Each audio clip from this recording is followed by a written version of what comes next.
que é educação financeira? Muitas pessoas ouvem falar, mas poucas têm a curiosidade de um pouco a fundo de entender o que é isso. Se você for jogar na internet ou então buscar definições, né, sobre isso, você vai ver muitas definições muito bonitinhas, falando o que funciona, que você tem que entender não sei o que, você tem que entender aquilo, as informações, o mundo financeiro e tal. Eu gosto de resumir nessa frase. Eu acho que a educação financeira é se conhecer, num sentido de se conhecer financeiramente, dos seus custos, o que você valoriza, aonde que você gasta o seu dinheiro e buscar conhecer o máximo sobre o mundo financeiro, sobre investimentos. Acho que são essas duas coisas. Você precisa se conhecer para entender por onde o dinheiro está saindo, e depois você tem que conhecer o mundo do investimento para identificar algumas oportunidades. Fiz uma brincadeira aqui, né? O what the hell, depois o why the hell. Basicamente, o que essa educação financeira, né, quando eu falo disso, o primeiro ponto, né, como eu falei, é se conhecer. É você entender, tomar as melhores decisões de consumo e também de investimentos. Basicamente, por que você tem que entender desse tema, né? Para você saber, quando você for gastar alguma coisa, possivelmente vai pensar melhor quando for fazer qualquer gasto, ir um pouquinho mais a fundo se é o momento certo de fazer, se é aquilo que você vai comprar realmente é necessário, e identificar aonde investir, quais são as melhores formas de você investir. Quando você consegue, né, trabalhar bem esses dois aspectos, você também consegue melhorar a sua saúde financeira. E existem vários estudos que correlacionam muito forte a parte de educação financeira e a saúde mental. Eles percebem que várias pessoas que estão passando por problemas financeiros geralmente vai ter uma ansiedade associada, vai ter uma depressão associada, vão ter vários outros fatores associados em cima desse problema financeiro que estão relacionados a uma questão realmente mental, né? Porque hoje, no mundo que a gente vive, o dinheiro ele é muito necessário para fazer qualquer coisa. Então, quando você tem essa questão financeira, outros fatores entram na brincadeira. E eu falo que a gente tem um bônus, né, de aprender sobre educação financeira, que você aprende a identificar os esquemas, né, os golpes. Diariamente aparecem 1000 oportunidades de investir. Quando você aprofunda nesse tema, você consegue identificar um pouco melhor, porque se você conhece mais a fundo cada um dos produtos financeiros, você vai entender se essa oportunidade faz sentido ou não, se tem cabimento aquilo. Então você já fica mais cauteloso em entrar em algum esquema que parece muito bom, né? Que parece a mina de ouro, que na verdade é difícil de ter algo desse sentido, né? E como, né? Então, how the hell? Você tem que também ter uma visão anual de quanto que você gasta para você conseguir destrinchar um pouco melhor para onde esses dinheiros estão indo. Você tem que entender, né, dentro do seu custo, o que é fixo, o que todo mês vai cair, aquilo que é variável, que depende muito do que você está fazendo.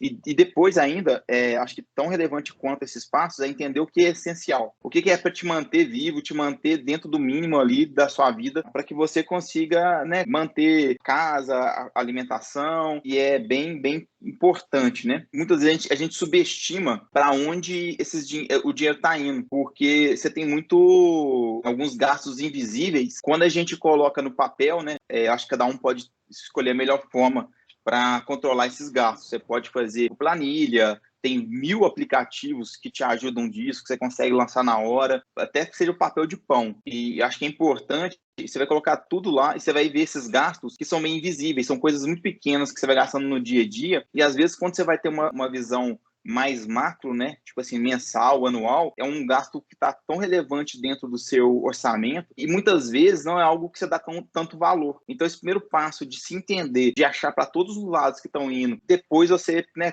entender o que é relevante ali, e às vezes não sobra dinheiro para várias coisas, exatamente porque a gente está gastando sem preocupar, sem se cuidar. E isso eu acho que é um passo que pode ser inicial. A partir do você faz isso por um tempo, depois que você absorve um pouco melhor esse entendimento, você não precisa mais fazer, vai estar muito automatizado dentro de você. E uma coisa importante, após, né, essa consolidação e esse entendimento para onde está indo cada dinheiro, o que você gasta, o que é o fixo, o que é o essencial, é você aprender a poupar primeiro para depois gastar. Geralmente o que a gente faz? Final do mês, se sobrar dinheiro, eu invisto. E aí o que acontece geralmente? Você tem o dinheiro lá na conta, você vai vendo aquele dinheiro e vai gastando. Então você quer alguma coisa? Ah, não tem dinheiro ainda, vou gastando. E dificilmente, né, chega no final do mês com alguma coisa. Quando você inverte essa brincadeira de no começo do mês, você trata o investimento como se fosse um boleto que você tem que pagar e realmente vai entrar, X% do seu salário vai para aquilo, né? Garante ali que você já destinou uma parte para investir, né, poupando, e depois o que sobrou, você tem um jeito de gastar. E aí você faz o controle durante o mês daquilo. Qual que é a combinação, né? Você vai combinar esse conhecimento que você teve agora do seu orçamento, para onde está indo cada dinheiro, entender ali aonde que dá para cortar um pouco para focar no benefício maior, e no início do mês você já separou um pouco como são seus gastos, né? E junto com o gasto essencial, você já coloca esse poupar. E o que seria esse primeiro passo, né? Tipo assim, quem nunca teve essa disciplina, quem nunca fez isso, qual que é o primeiro passo que eu vejo para inicializar? É criar um fundo de emergência mesmo, sabe? Tipo assim, de você chegou nesse ponto que você já sabe quanto que você precisa para sobreviver, você criar um fundo que te mantenha por 3, 6, até 12 meses. E acho que pelo momento que a gente está passando, fica muito claro por que você precisa ter isso e para que você precisa ter isso. É claro que aqui eu não estou falando para a pessoa que ganha um salário mínimo e que compromete toda a renda dela, né, em serviços básicos, né, de alimentação ou para sobreviver. Essa pessoa realmente é difícil de você ajudá-la a chegar nesse nível. O público, né, que eu estou direcionando nessa conversa somos nós aqui que somos privilegiados, temos alguma condição financeira melhor e temos condições de poupar um pouco, né? Porque a gente não está no limite. A partir do momento que você conseguir criar, né, essa reserva e começar a conseguir poupar um pouco o dinheiro, você vai entrar na parte de aonde? O que eu vou fazer com esse dinheiro? Por que eu estou juntando dinheiro? Por que eu estou, né? Tipo assim, essa do fundo de emergência, ela é muito óbvia, né? Tipo, se você tiver algum problema, você vai ali no fundo e você usa para resolver o seu problema. Você foi demitido, teve alguma questão, você se mantém por um tempo. Tirando o fundo de emergência, eu comecei a poupar mais dinheiro. Para quê? É para comprar um carro, conseguir fazer uma viagem, comprar um PS4, PS5, comprar uma casa, casar. É importante que isso esteja, claro, incluído no que você está fazendo, mas outro ponto importante, é importante que vocês entendam, né, onde destinar o dinheiro, é entender um pouco a diferença entre ativo e passivo. Quando a gente tem um carro, esse carro ele consome dinheiro seu para ele se manter. Só de você ter um carro, a partir de amanhã você tem gasto. Só de você ter uma casa, a partir de amanhã você tem gasto. E tudo que são nesse sentido são denominados passivos. É tudo aquilo que consome dinheiro que você ganha. E os ativos é tudo que te gera dinheiro, é tudo que trabalha para você. Tem muita gente que gosta de encarar uma casa, por exemplo, como um ativo. Ela é mais próximo de um passivo, porque ela não está gerando dinheiro efetivamente para você, ela é muito mais um gasto. Na minha opinião, né, eu vejo ela muito mais como um conforto, assim como um carro. Você pode ter um carro? Pode, assim como você pode ter uma casa. Mas é interessante que esses passivos estejam equilibrados com a definição de passivo. Porque a definição de passivo, ela é muito vasta. Para a gente que é CLT, geralmente, né, estamos trabalhando por um salário, né, a gente não tem uma empresa, o ativo, ele vai ser os investimentos, os LCIs, LCA, todos os produtos que vocês já têm alguma familiaridade de estar trabalhando com a gente. Então, o que é a ideia? É gerar esses ativos, você vai colocar esse dinheiro para trabalhar para você no longo prazo. E ele vai gerar retorno para você ter mais tranquilidade de ter os passivos sem medo, tipo assim, de perder o emprego e não ter como manter o ativo. Não raro, você tem pessoas que têm salários muito altos, que qualquer problema que elas têm, elas vão à falência. Todo o dinheiro que elas ganham é contado para manter aquele padrão de vida que elas têm. Elas não preocuparam durante esse período de gerar esse ativo que em uma emergência poderia, inclusive, manter o que elas têm sem ter que atingir um fundo de emergência. Daqui a pouco, esse fundo de emergência ele está quase absorvido no seu investimento como um todo, porque seu investimento está gerando tanta rentabilidade para você que esse fundo de emergência já nem faz tanto sentido mais. Uma coisa que eu acho muito importante, né, da gente saber, a geração desses ativos é muito mais uma questão de disciplina do que de você achar o melhor investimento do mundo. Como a gente sempre ouve as pessoas falando do sucesso financeiro de investimento que elas tiveram, não, Eu investi no Banco Inter, valorizou não sei quantos por cento, então eu ganhei não sei quanto. Ah, investi em Magalu, eu ganhei muito dinheiro e tal. Mas o que te gera realmente aquele patrimônio no final mesmo, para a maioria das pessoas, né, e não as exceções, que é o que eu estou citando, quem segurou a posição da Magalu até os dias de hoje, ganhou sei lá quantas vezes, são pouquíssimas pessoas, assim como o Inter também. Pessoa que tem a disciplina de estar sempre pegando uma parte, né, do seu rendimento, colocando em algum investimento, independente de qual seja, ela vai ter um efeito final com os anos muito mais relevante do que aquele que põe 10 mil uma vez na vida, nunca mais olha, tentando acertar aquele golden ticket. Porque assim, é muito raro você conseguir acertar esse tipo de coisa. São coisas que acontecem uma vez ou outra. Só que como a gente sempre vai ver nas redes sociais, em qualquer outras coisas, são os casos de sucesso, parece muito mais frequente do que realmente são. Então a gente cria uma ilusão que nós vamos acertar a qualquer momento aquela melhor investimento, aquele negócio. Só que se você tiver a disciplina e você está sempre investindo, diversificando o seu investimento, investindo em vários lugares diferentes, a sua chance de acertar uma bolada dessa é muito maior do que aquele cara que está tentando achar uma ação que vai fazer ele ficar milionário, um papel, um ativo, uma criptomoeda que vai tirar ele e deixar o milionário. A gente tomar cuidado de não achar que as exceções são as regras e acreditar nisso. Você vai ver várias definições, né?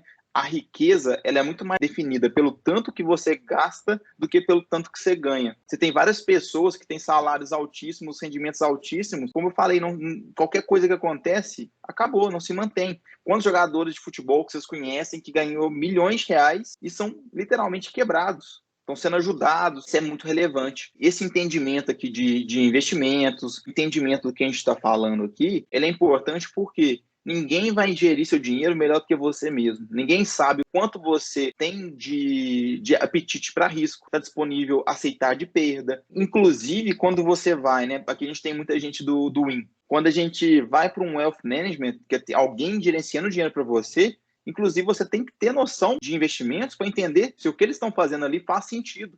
Porque senão você vai para qualquer lugar, qualquer um faz isso para você, você vai ter, às vezes, rendimentos ínfimos e nem vai saber. Quantas pessoas que têm previdência, têm taxas altíssimas de tudo quanto há, que no final o seu rendimento real é ínfimo e assim nunca sabem. E no final, como o poder da poupança de estar regular ali juntando, dá um dinheiro muito, dá bom, então as pessoas criam essa ilusão que foi um bom investimento, mas não necessariamente. O que é importante, né, do que eu estou falando, esse negócio de gerar ativos, de você ter ativo para compensar os passivos que você está tendo, para você chegar no objetivo, vamos dizer assim, objetivo final, que é chegar numa independência financeira. A independência financeira é quando você tem um patrimônio tão interessante que te gera tanta renda que você não precisa mais trabalhar. Então, esse deveria ser o objetivo final de toda essa brincadeira que a gente está falando de educação financeira. Você vai juntar dinheiro, você vai investir, você vai fazer um monte de coisa. Mas no final, o objetivo final é você aprender a juntar dinheiro melhor, a entender para onde você vai gastar cada coisa e você ter um montante que é o seu montante da independência financeira. Ela pode ser um ano ou pode ser daqui 50 anos. Cada um tem um objetivo. Então, assim, mas se você começar a trabalhar hoje e deixar o tempo trabalhar para você, isso é mágico. Ele realmente trabalha e os juros compostos vão fazer as coisas acontecer. Então é importante a gente ter isso em mente, que a gente consegue, com essa disciplina e essa visão de educação financeira, tendo profundidade maior de tudo. E aí eu falo assim, de entender o que é uma taxa Selic, de entender o que é IPCA, de entender o que é um CDB, o que é um LCI, o que é um fundo de investimento. É claro que você não tem que saber tudo de uma vez, até porque não é necessário, porque a grande ideia e o grande ponto importante, como eu falei, é a disciplina, é de estar sempre juntando, de sempre estar colocando um pouco. Eu sempre gosto de dar um exemplo do poder do tempo. Eu trouxe alguns exemplos aqui para vocês verem como é fácil. Eu vou ensinar todo mundo a ficar milionário agora. Quem está dormindo aí, presta atenção que agora é hora de ficar milionário. Facilmente, né? Tipo, vocês conseguem ver uma matemática bem básica, teria alguns investimentos hoje, do mais conservador a um pouco arrojado. No Tesouro Pré, hoje, estava 9,25. Se você investir R$ 465 mensais, sem nada inicial, isso aqui basicamente todos conseguem fazer durante 30 anos, você vai ter 1 milhão no final. O mais interessante é R$ 800 mil de juros. Então, assim, olha o poder do tempo trabalhando sobre o dinheiro. Se você fizer um aporte inicial de 10 mil e colocar R$ 1.500 todo mês durante 20 anos, você também vai ter 1 milhão.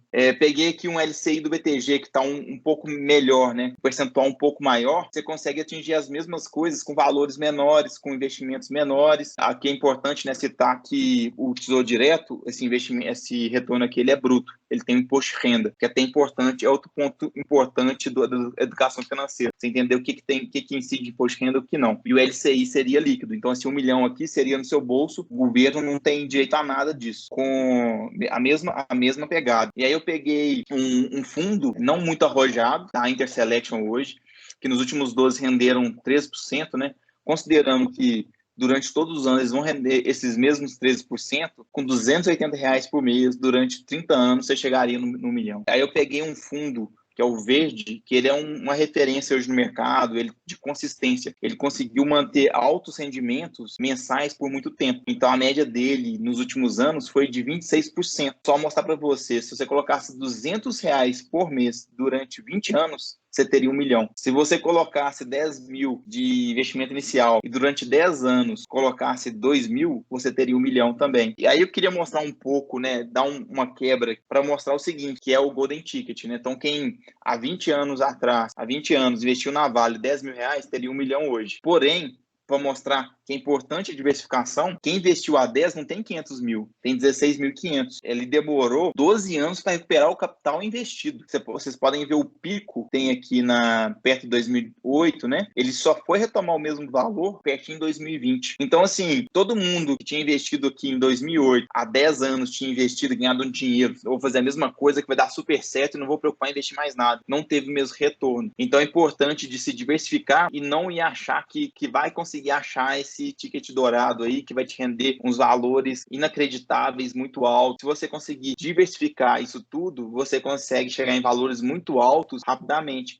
E aqui o interessante, né, que você vai gerando caixa e seu dinheiro vai crescendo, vai entrando mais dinheiro para você, você vai conseguindo, você vai diversificando o patrimônio. Daqui a pouco você está investindo em 3, 4, 5, 6 coisas diferentes, até cripto também, você pode ter um pouco do seu dinheiro lá, acelerar um pouquinho, mas o que realmente vai fazer diferença final para você é ter essa disciplina e o tempo. O tempo é um santo remédio. E eu falo aqui, né? O pessoal tá brincando aqui, a gente tem 2 pessoas com 18 anos. Se eu te falasse que com 48 anos você teria 1 milhão, ainda é uma idade bem boa para chegar lá, investindo pouquíssimo. E a gente considerando que a pessoa vai ter progressão de carreira, e vai ter salários melhores, e vai crescer, vai evoluindo, e vai poder pôr mais dinheiro, você pode chegar nisso muito antes, né? Chegar nisso com uns 35, 30 anos. Você não precisa ser um expert. Agora, se a pessoa realmente quiser entrar para dentro e aprofundar cada vez mais nesse mercado financeiro, melhorar os investimentos, pode ser que ela encurte esse tempo, mas eu não acho que é o objetivo final. O objetivo final nosso tem que ser realmente essa disciplina. E é o que eu queria passar essa mensagem para vocês. A gente ter o domínio do que a gente gasta, entender do dinheiro, entender dinheiro no tempo, a gente fica muito fácil da gente chegar bem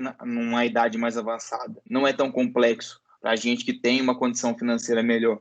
Então, assim, é só a gente, às vezes, pôr um pouco mais, dar uma apertadinha no orçamento, entender mesmo o que é benefício para a gente. Às vezes, o iFood lá de todo dia, a gente pode cortar e começar a fazer alguma coisa em casa, ou então você está gastando com uma coisa que você não está vendo, e no final não tem aquele valor todo, e às vezes está deixando de gerar outras coisas, né? Porque esse dinheiro aqui, você vai viajar, você vai para a praia, você vai viajar o mundo, fazer o casamento que você quiser, daqui a pouco está comprando a casa dos seus sonhos. Isso tudo é para te gerar esse passivo, esse dinheiro trabalhando, para que você não tenha que trabalhar na velhice. A aposentadoria, ela não te mantém os níveis que a gente tem. E a tendência é que cada vez a gente vai aposentar mais tarde. A gente pegar uma pessoa de 60, 70 anos, ter que trabalhar para tentar manter o padrão de vida que ela tinha, é muito mais custoso do que se você tivesse economizado um pouquinho, né? Que seja lá R$ 280, R$ 200 por mês durante 30, 40 anos, talvez não tivesse a necessidade, pudesse escolher melhor, trabalhar menos,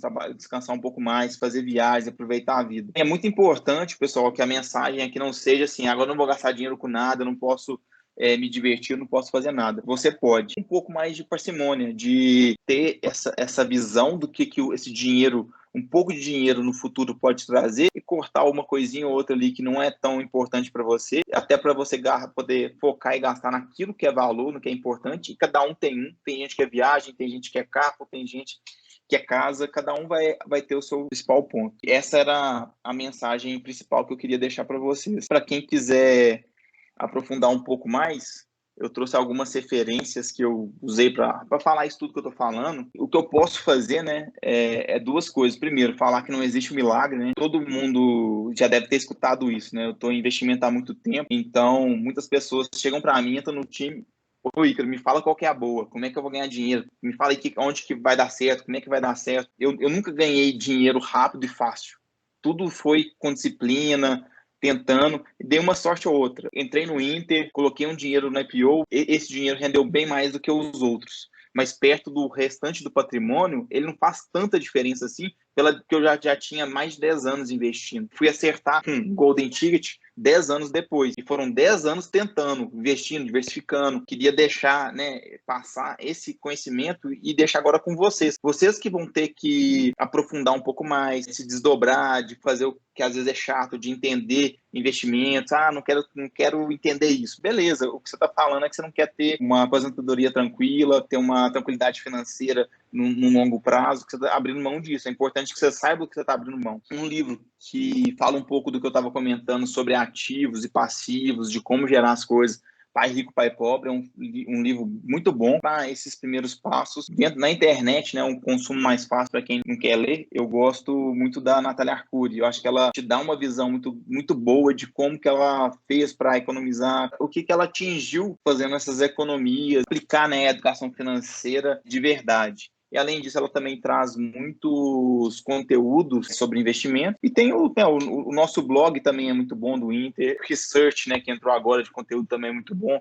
A gente está lançando o Trilha de Conhecimento, que vai ficar bem legal. A ideia é que a gente consiga ajudar as pessoas nos primeiros passos de cada um dos produtos, renda fixa, tesouro direto, explicando um pouquinho cada coisa, para que as pessoas possam ter um mínimo de domínio para começar a investir nessas coisas. Tem 2 cursos que são grátis, né? Se alguém quiser fazer para entender um pouco mais sobre essa parte, né, de educação financeira, também está aqui. Eu vou mandar o link para vocês depois. São 2 cursos bem legais, assim, fáceis de fazer, curtos, e que podem trazer um benefício muito bom para a saúde financeira de todos aí. Por fim, abrir aí para perguntas, agradeço a todo mundo aí. E galera, alguém quer comentar, não só perguntar, né? Talvez dar depoimento, que seja, não sei, falar alguma coisa aí. Cara, eu tenho uma trajetória, assim, com grana parecida com a sua, Ícaro, assim, de ter começado a juntar dinheiro muito cedo. Só que no meu caso, eu comecei a aplicar na bolsa, cara, em 2007, mais ou menos, cara. Então eu peguei aquela crise toda. Mas era uma época que as pessoas faziam meta de investimento esperando rentabilidade de 2% ao mês, cara. E algumas pessoas conseguiam fazer isso, que a bolsa estava tão retardada que isso era possível. Aí eu vi o contrário disso em 2008, né? Caiu e demorou muito e muito tempo para se recuperar. Até que eu desisti de tentar eu mesmo cuidar do meu dinheiro no home broker e fui pedir ajuda externa, né? Na época lá, WG e tal. Mas é assim, eu acho que você tocou no ponto certo, né? Disciplina que é o mais importante, né? Nunca deixar de guardar nem que seja um pouquinho. Enfim, ter primeiro uma reserva de emergência, né? Para que você não precise desfazer sua posição se alguma coisa errada acontecer. A minha, inclusive, minha reserva de emergência é numa poupança, cara. Eu deixo na poupança mesmo. Poderia ser no CDB. Mas eu tenho um apego àquela poupança antiga que tinha uns juros um pouco melhor. Eu comecei a investir em 2008, então assim, eu comecei no pico da bolsa, em pouco tempo eu tinha 1/3 do que eu tinha investido. Então eu aprendi a duras penas que a gente tem que conhecer um pouco melhor do que a gente está entrando, analisar com cuidado. O Warren Buffett fala que a renda variável é a transferência de renda de quem é ansioso para quem tem paciência. Então, até isso é legal da gente ter paciência, deixar o tempo agir, o tempo fazer o papel dele, que as coisas vão indo aos poucos, sabe?